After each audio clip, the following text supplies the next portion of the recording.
Si nous examinons l'ascension et la chute de l'Empire romain, cette incroyablement longue période d'environ 2200 ans de la fondation de Rome à la chute de Constantinople et ses derniers vestiges, nous sommes immédiatement étonnés par quelque chose. D'abord, combien de temps il a fallu à Rome pour conquérir tous ces territoires et devenir la superpuissance incontestée de la Méditerranée, et combien de temps l'Empire romain est resté stable. Mais tout aussi fascinant est la rapidité avec laquelle les choses ont ensuite commencé à se dégrader et combien de récupérations il y a eu. Nous trouvons également tout aussi fascinant la taille de l'armée romaine et pendant combien de temps des centaines de milliers d'hommes serviraient dans cette institution militaire disciplinée, et ce pendant des centaines d'années. Et lorsque l'Occident est tombé, nous sommes tout aussi fascinés par le nombre de fois où l'Empire romain d'Orient a rebondi face à une catastrophe imminente, prolongeant sa chute sur une période de 1000 ans. Alors, pouvons-nous mettre toutes ces mesures dans des graphiques? Comment l'ascension et la chute de l'Empire romain apparaîtraient-elles si nous les mettions dans des graphiques? Le territoire, la taille de l'armée, la population de l'Empire, la population des plus grandes villes. Commençons par l'Empire romain d'Occident et son durée de 1229 ans, et dans la prochaine vidéo, nous jetterons un regard séparé sur l'Empire romain d'Orient.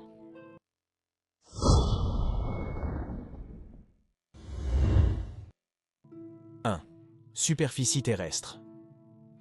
Comment la superficie terrestre de l'Empire romain a-t-elle évolué au fil du temps? C'est une question que je me suis toujours posée, car il serait vraiment intéressant de voir tous les hauts et les bas au fil du temps, la montée rapide, la longue stabilité, les chutes brutales et les nombreux rebonds. Presque comme le graphique boursier d'une entreprise qui connaît une montée en flèche, mais qui finit par décliner et faire faillite. Nous pourrions voir l'Empire romain comme une construction analogue, mais bien sûr à une échelle macro beaucoup plus grande. Alors regardons le graphique. La ville de Rome a été fondée en 753 avant Jésus-Christ, et pendant plusieurs centaines d'années, la zone contrôlée par Rome était vraiment limitée à la ville de Rome elle-même. Ce ne serait qu'en 326 avant Jésus-Christ, plus de 4 siècles après la fondation, que Rome contrôlerait maintenant la région du Latium, une zone d'environ 10 000 km². En 264 avant Jésus-Christ, Rome a conquis le centre et le sud de l'Italie, augmentant sa taille à 130 000 km². En 200 avant Jésus-Christ, la Sicile, l'Illyrie et le sud de l'Espagne furent conquis. Maintenant, Rome détenait 360 000 km². C'est tout à fait remarquable. Il a fallu plus de 400 ans à Rome pour conquérir seulement 10 000 km². Mais il a fallu seulement 126 années supplémentaires pour conquérir un territoire 36 fois plus grand. Rome était entrée dans une sorte de phase de croissance exponentielle. En 146 avant Jésus-Christ, la République romaine avait conquis l'Empire carthaginois et la Grèce, l'étendant ainsi à 800 000 km². En 133 avant Jésus-Christ, elle avait franchi le seuil des 1 million de km². Au cours du dernier siècle de la République, l'Anatolie occidentale, l'Espagne, la Syrie, l'Égypte, l'Anatolie orientale et la Gaule ont été conquises, l'étendant à 2,75 millions de km². Puis, sous le règne du premier empereur Auguste, Rome avait atteint une taille de 3,4 millions de km², ajoutant la Germanie et la Mauritanie. Alors, récapitulons. Il a fallu environ 430 ans à Rome pour conquérir uniquement les environs de la ville de Rome elle-même, une zone de 10 000 km² de la taille d'un carré de 100 fois 100 km. Mais dans les 326 années suivantes, donc en 100 ans de moins, Rome a conquis une zone 340 fois plus grande. C'est fou. Elle est passée de 10 000 km² à 3,4 millions de km² en 326 ans. Au 1er siècle de la maintenant République romaine devenue empire, les gains territoriaux ont continué. La Germanie a été perdue à nouveau, mais à la place, la Pannonie, la Thrace et la Britannia ont été ajoutées en 50 après Jésus-Christ, puis l'Arménie, la Bretagne et la Germanie du Sud en 83 après Jésus-Christ, et enfin la Dacie et la Mésopotamie en 117 après Jésus-Christ, sous l'empereur légendaire Trajan. Maintenant, Rome avait atteint sa taille maximale de 5 millions de km². Juste pour comparaison, c'est un peu plus de la moitié de la taille des États-Unis d'Amérique actuelle. Mais nous pouvons déjà voir que Rome a beaucoup moins grandi sous l'Empire que pendant la République. Au cours des 117 années précédentes sous la République, le territoire avait triplé de taille, mais dans l'Empire, dans le même laps de temps, il n'a même pas réussi à doubler de 3 à 5 millions de kilomètres carrés. Il est donc devenu de plus en plus difficile de conquérir de nouveaux territoires, ce qui est bien sûr logique, puisque conquérir des zones de plus en plus grandes signifierait une augmentation exponentielle du nombre d'hommes nécessaires pour pacifier et protéger ces territoires nouvellement conquis. Et donc l'âge de la stagnation a commencé, ou stabilité selon votre perspective. De 117 à 395 après Jésus-Christ pendant près de 3 siècles, l'Empire romain resterait presque constant en taille. Certes, certains territoires ont été perdus ou abandonnés comme la Dacie ou les Agrides-Koumatis en Basse-Germanie, mais à part cela, il y avait une remarquable continuité. Mais ensuite est venue la partition, ce gigantesque désastre de l'Empire romain, quelque chose qui n'était jamais censé se produire. Et comme l'Ouest s'est retrouvé avec les provinces les plus pauvres et la pire géographie, et souvent en rivalité avec l'Est, il n'a pas survécu longtemps sous la pression incessante et brutale d'innombrables tribus germaniques. Au moment de la partition, l'Empire romain d'Occident était légèrement plus grand avec 2,3 millions de kilomètres carrés et l'Est d'environ 2,1. Mais en l'espace de seulement 91 ans, l'Empire romain d'Occident n'était plus. Il y a eu de courtes périodes de stabilisation, comme sous Constance III et un bref rebond sous l'empereur légendaire Majorien. Mais malheureusement, cela a été de courte durée, et peu de temps après, l'Empire romain d'Occident s'est effondré.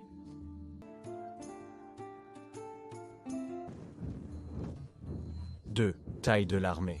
Alors, quelle était la taille de l'armée? Il est bien sûr à nouveau difficile d'obtenir des chiffres précis, mais il existe de nombreuses estimations de nombreux chercheurs, et la plupart s'accordent à dire que la taille maximale de l'armée était entre 400 et 600 000 hommes. Prenons alors la valeur médiane. 500 km, voici à quoi ressemblerait le graphique de l'ascension et de la chute de l'armée romaine jusqu'à la chute de l'Empire romain d'Occident. Nous pouvons voir qu'en 400 avant Jésus-Christ, la taille de l'armée était vraiment petite, peut-être seulement 10 000 hommes. En 200 avant Jésus-Christ, elle avait grandi à plus de 100 000. Et au temps d'Auguste, vers l'an 0, nous étions à 350 000 hommes. Le nombre a augmenté continuellement dans les siècles suivants. Plus de 400 000 au 1er siècle, puis bien sûr une chute brutale due à la peste d'Antonin, puis une reprise atteignant 450 000 au milieu des années 200, puis une autre chute brutale due à la peste de Cyprien, et enfin atteignant 500 000 à la fin des années 200 à l'époque de la tétrarchie. Puis il est resté constant pendant un certain temps, mais ensuite est venu le partage entre l'Est et l'Ouest, et il y a eu aussi des pertes dues aux guerres civiles entre l'Est et l'Ouest au IVe siècle. Donc, en 400, la taille de l'armée de l'Ouest était tombée à 250 000, soit seulement la moitié du pic de fin des années 200, et puis avec les énormes désastres des années 400, les invasions barbares et de nombreuses, très nombreuses guerres civiles et pertes de territoire et donc de revenus fiscaux, il n'était tout simplement plus possible pour l'Empire romain d'Occident de maintenir une armée aussi importante. Et tout s'est simplement effondré rapidement. Il y a eu la brève résurgence sous Majorien de 458 à 460, mais cela n'a malheureusement pas duré longtemps. Et seulement 26 ans plus tard, après la chute du royaume de Syagrius, en 486 après Jésus-Christ après J.C., lorsque le dernier état vestige romain de l'Ouest est tombé, il n'y avait officiellement plus d'armée romaine occidentale. 3. Population de l'Empire romain. Alors que l'estimation de la superficie des terres et de la taille de l'armée était déjà une entreprise peut-être assez imprécise avec beaucoup de suppositions, même par les érudits qui ont reconstruit ces chiffres, source au fait dans la description, vous pouvez déjà deviner que la population est encore plus difficile à estimer. L'augmentation de la population était très probablement proportionnelle au territoire conquis, ce qui signifie que plus l'Empire romain grandissait, plus il y avait bien sûr de personnes qui y vivaient. Et si ça commençait à diminuer à nouveau, la population diminuerait aussi. Nous verrions une augmentation constante jusqu'au règne d'Auguste, où elle a atteint 45 millions de personnes. On estime que le pic de la population de l'Empire romain était entre 55 et 75 millions de personnes, et j'aime toujours prendre la valeur médiane.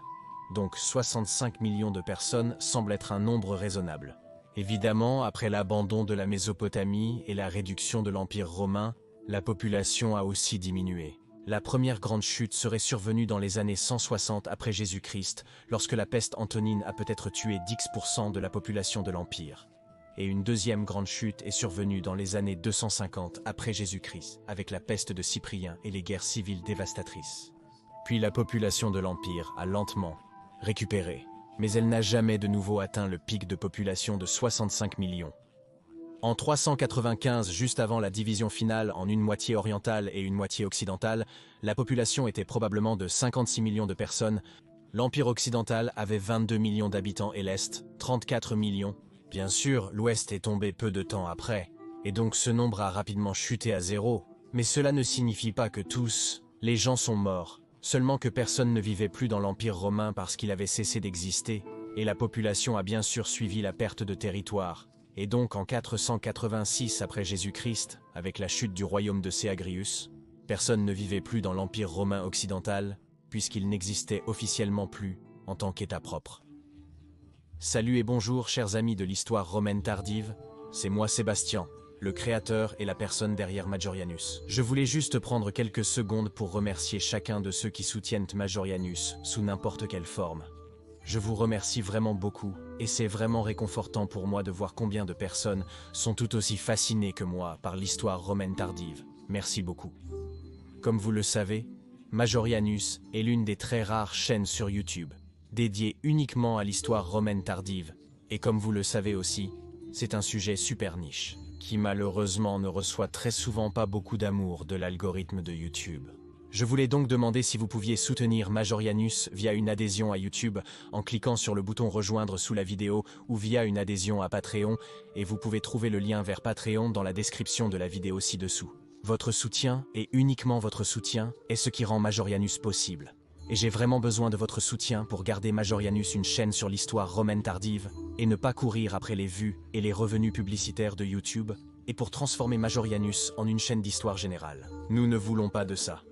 Je vous remercie donc beaucoup pour votre soutien et pour chaque nouveau supporter afin de garder Majorianus une chaîne sur l'Empire romain tardif. Parce que comme nous le savons tous, c'est un sujet super sous-représenté dans l'histoire. Majorian, je pense, serait fier de votre soutien. Merci. Amis bienveillants de l'histoire romaine tardive, et retour à la vidéo. 4. Population de Rome. Regarder la population de l'Empire romain est bien sûr intéressant, mais la population de Rome elle-même, la capitale, l'Est aussi. Elle suivrait aussi principalement les fortunes de l'Empire. Tant que l'Empire s'élevait, Rome s'élevait aussi. Mais dès que l'Empire a commencé à trembler, la population de Rome a commencé à décliner. Ici, nous observons l'évolution démographique de Rome. Commencée à zéro en 800 avant Jésus-Christ puisque Rome n'existait pas encore, elle a augmenté régulièrement après sa fondation en 753 avant Jésus-Christ, atteignant 100 000 personnes en 350 avant Jésus-Christ et 200 000 en 300 avant Jésus-Christ. Puis, à mesure que la République romaine conquérait plus de territoire, la gloire et la taille de Rome grandissaient également. Et déjà en 50 avant Jésus-Christ, à l'époque de Jules César, Rome avait déjà atteint un nombre stupéfiant de 1 million d'habitants, et elle y resterait pendant une durée remarquablement longue, soit près de 400 ans. Le premier coup est venu lorsque la capitale a été déplacée à Constantinople. De nombreux opportunistes ont quitté Rome pour la nouvelle capitale. Mais même en 400 après Jésus-Christ, 800 000 habitants, l'ancienne capitale était toujours glorieuse et comptait encore 800 000 habitants. Mais est ensuite venu le sac de 410 et pire encore, la perte de l'Afrique dans les années 430, le grenier de l'Empire. Les navires de céréales ne venaient plus aussi souvent, et donc 1 million de personnes ne pouvaient tout simplement plus être soutenues. Ainsi, en 450 après Jésus-Christ, Rome n'avait plus que la moitié de sa population maximale, soit 500 000, mais ensuite, en 455, la ville a été de nouveau pillée par les Vandales, puis seulement 17 ans plus tard, une autre fois par le traître de l'Empire romain, Ricima. Alors bien sûr, beaucoup de gens ont fui la ville à cause de ces désastres, et donc en 500 après Jésus-Christ, il n'y aurait eu que entre 100 à peut-être 150 000 habitants restants à Rome, mais certainement pas plus de 200 000 comme limite supérieure. Mais ensuite sont arrivées les guerres gothiques, et c'en était fini pour Rome. Ils ont vraiment brisé la nuque de Rome, et en 600 après Jésus-Christ, seulement 30 000 personnes restaient dans la ville autrefois glorieuse, seulement 3% de sa population maximale. Donc Rome a eu pendant près de 400 ans 1 million d'habitants, mais il a fallu seulement 200 ans de plus, la moitié du temps, pour réduire sa population à seulement 3% de sa population maximale. Insensé. Et ainsi le Moyen-Âge est arrivé même dans la vieille ville vénérable, mais heureusement Rome s'est rétablie et de nos jours beaucoup plus de gens vivent à Rome qu'à l'époque antique et heureusement nous pouvons y aller et voir beaucoup de monuments encore debout. Et donc, chers amis de l'histoire romaine tardive, nous pouvons voir que l'Empire romain a pas mal de statistiques et de graphiques fascinants à offrir. Bien sûr, on pourrait certainement trouver beaucoup plus de chiffres intéressants pour les futurs graphiques, peut-être le contenu en or et en argent des pièces au fil du temps, ou le nombre de victoires militaires par rapport aux pertes au fil du temps et ainsi de suite. Mais peut-être que ce seront des statistiques pour une autre vidéo de ce genre à l'avenir. Et s'il vous plaît, aimez et abonnez-vous pour ne manquer aucune vidéo future sur l'ère fascinante de l'Empire romain tardif. Et je voudrais bien sûr aussi remercier tout le monde qui soutient Majorianus sous n'importe quelle forme que ce soit, via Patreon, l'adhésion à YouTube ou via un don PayPal. Merci de soutenir Majorianus afin que je puisse garder cette chaîne sur l'histoire romaine tardive.